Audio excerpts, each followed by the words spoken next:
Pinuna sa pagdinig sa Kamara ang paglobo ng kita ng mga kumpanyang pagmamay-ari ng mga diskaya mula po yan 2017 hanggang 2022.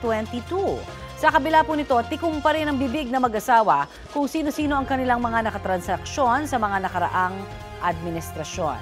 Balitang hatid ni Mariz Umali. Dito sa kaso na ito, ang sinungaling ay asawa ng magnanakaw. Kaya ito po talaga yung nakikita natin. Maanghang ang mga salita ni Pasig City Mayor Vico Sotto laban sa mag-asawang Diskaya sa pagdinig ng House Infrastructure Committee. Nakalaban ni Sotto si Sara Diskaya sa pagkaalkalde nitong nakaraang eleksyon at sa Pasig nakabase ang siyam na construction business ng kanilang pamilya. Punto ni Sotto, maging maingat sa mga maririnig mula sa mga Diskaya. Sa statement, sa sworn statement po nila, ay na 2 to 3% lang daw ang kinikita nila sa bawat kontrata. Obvious naman po na kasinungalingan ito. Binanggit din ni Sotto na sa pamamagitan ng isang common friend ay nagtangka umano si Curly Diskaya na mag-schedule ng pakikipag-usap sa kanya. Hindi ko alam exactly kasi hindi naman natuloy yung meeting. Pero may nabanggit doon na state witness. They have hundreds, if not thousands, of government contracts. Pero ang pinangalanan lang nila nasa 26 people. So paano nila, kung totoo yung sinasabi nila, ano nangyari doon sa hundreds or thousands of other projects? Inusisa ng mga kongresista si Diskaya kung may papangalanan pa siyang mga nakatransaksyon niya. Your Honor, kung okay lang po ba, nasa executive session ko na lang po sasabihin para sa kaligtasan din po ng pamilya po. At do I take it na gusto mo pa rin magbanggit ng mga pangalan? Hindi po, Your Honor. Yes po. Wala na kayong idadagdag o babaguhin dito? Kasi hindi ko po maintindihan. Wala na po. Wala na. Nakakapagtaka na malaki kayong kontratista sa panahon ng gobyerno ni President Noynoy Aquino, isa sa pinakamalaking kontratista sa panahon ni Pangulong Duterte, isa sa mga pinakamalaking kontratista, actually pinakamalaking flood control.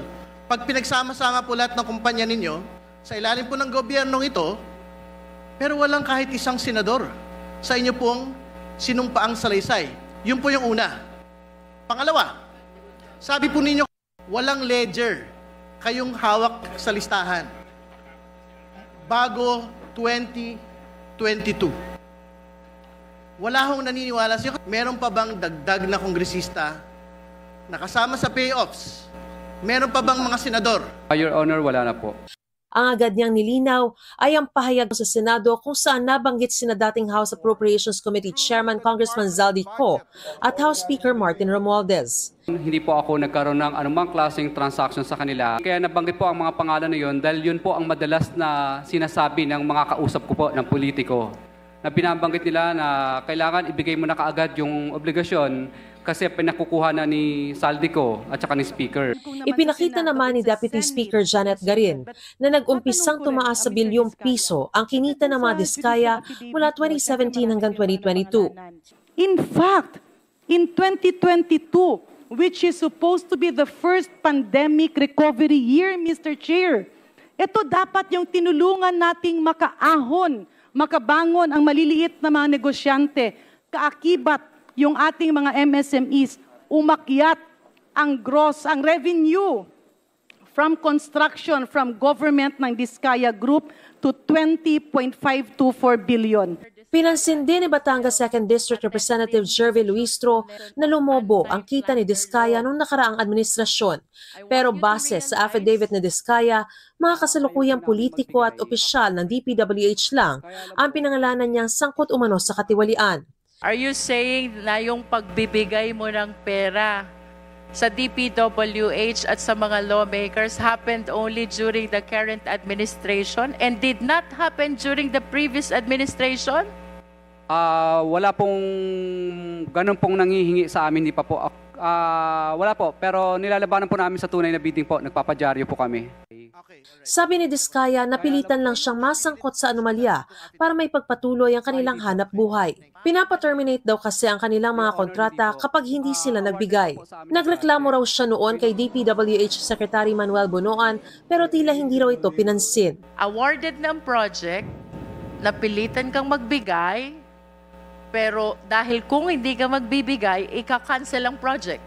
Yes, Your Honor, o right of way problem o di kaya mutual termination po ang mangyayari. Ilang beses din po ako nagpadyaryo at nagsusumbong pa po ako kay Secretary Bonoan, pero mapapansin niyo po sa open letter ko doon na parang hindi po pinapansin ni Secretary Bonoan yung dyaryo ko kasi tabloid lang ang dating. Kalaunan, sinabi ni Diskaya na may mga nagtangkaring hingian sila ng pera noong nakaraang administrasyon, pero hindi raw sila bumigay noon, kaya hindi niya ito inilagay sa kanyang affidavit. Sa patuloy na pag-udyok ni Luistro na magbigay siya ng pangalan, may binanggit na pangalan si Diskaya. Director Samson Hebra po. Humihingi ng pera sa inyo. May inuutusan lang po siya na kailangan ay magbigay po at may pinakukuha, pero hindi po kami pumayag. Magkano hinihingi? Parang nasa ano po yata yun, parang 10%. Para kanino? Wala pong binanggit sa akin ng mga politiko, basta taas lang. Inamin din niya na sa 18 politikong naunan niya ng pinangalanan, 17 lang ang personal niyang nakaharap. Ibig mo sabihin, lahat inabutan mo ng direkta, pwera lang si Kong Roman Romulo? Hindi po, Your Honor. Yung iba po dyan, nag-usap lang kami, tapos yung sumunod, mga tao na lang po nila ang pinagbigyan namin. Hindi pinayagan ng komite na direktang tanungin ni Representative Maria Victoria Copilar si Diskaya. Isa si Copilar sa mga pinangalanan ni Diskaya sa kanilang affidavit sa Senado. Bago pa man masaway ng chairman ng komite, sinabi ni Diskaya na ngayon lang sila nagharap ni Copilar. Dahil bitina sa oras, nag-adjourn muna ang pagdinig ng komite. Wala pa silang anunsyo kung kailan ang susunod na pagdinig. Mariz Umali nagbabalita para sa GMA Integrated News.